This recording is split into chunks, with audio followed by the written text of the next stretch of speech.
Hello friends, आज की class में हम देखेंगे हॉस्पिटल से जुड़े शब्दों की इंग्लिश। तो आइए शुरू करते हैं आज की क्लास। मोच को इंग्लिश में हम स्प्रेन कहते हैं। हड्डी टूटना को इंग्लिश में हम फ्रैक्चर कहते हैं। घाव को इंग्लिश में हम बाउंड कहते हैं। गुमाड़ को इंग्लिश में हम बम्प कहते हैं। दर्द को इंग्लिश में हम पेन कहते हैं। फोड़ा को इंग्लिश में हम बॉयल कहते हैं। फफोला को इंग्लिश में हम ब्लिस्टर कहते हैं। मावाद या पीप को इंग्लिश में हम पस कहते हैं। खांसी को इंग्लिश में हम कफ कहते हैं। जुखाम को इंग्लिश में हम कोल्ड कहते हैं। छींक को इंग्लिश में हम सनीजे कहते हैं। छींक को इंग्लिश में हम सनीजे कहते हैं। सिर दर्द को इंग्लिश में हम हेडेक कहते हैं। कमर दर्द को इंग्लिश में हम बैकएक कहते हैं।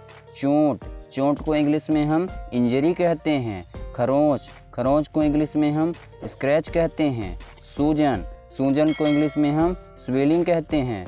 सूजन को इंग्लिश में हम स्वेलिंग कहते हैं। बीमारी को इंग्लिश में हम डिजीज कहते हैं।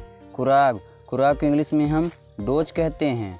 चोट को इंग्लिश में हम इंजरी कहते हैं। बुखार को इंग्लिश में हम फीवर कहते हैं। दवा को इंग्लिश में हम मेडिसिन कहते हैं। पट्टी को इंग्लिश में हम बैंडेज कहते हैं।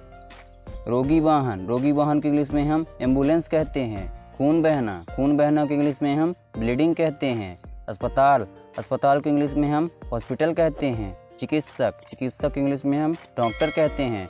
शल्य चिकित्सक को इंग्लिश में हम सर्जन कहते हैं। रक्तचाप को इंग्लिश में हम ब्लड प्रेशर कहते हैं। रुई को इंग्लिश में हम कॉटन कहते हैं। सुई को इंग्लिश में हम सिरिंज कहते हैं। आला को इंग्लिश में हम स्टेथोस्कोप कहते हैं। मृत शरीर या लाश को इंग्लिश में हम डेड बॉडी कहते हैं। तो उम्मीद है फ्रेंड्स क्लास आपको अच्छी लगी होगी।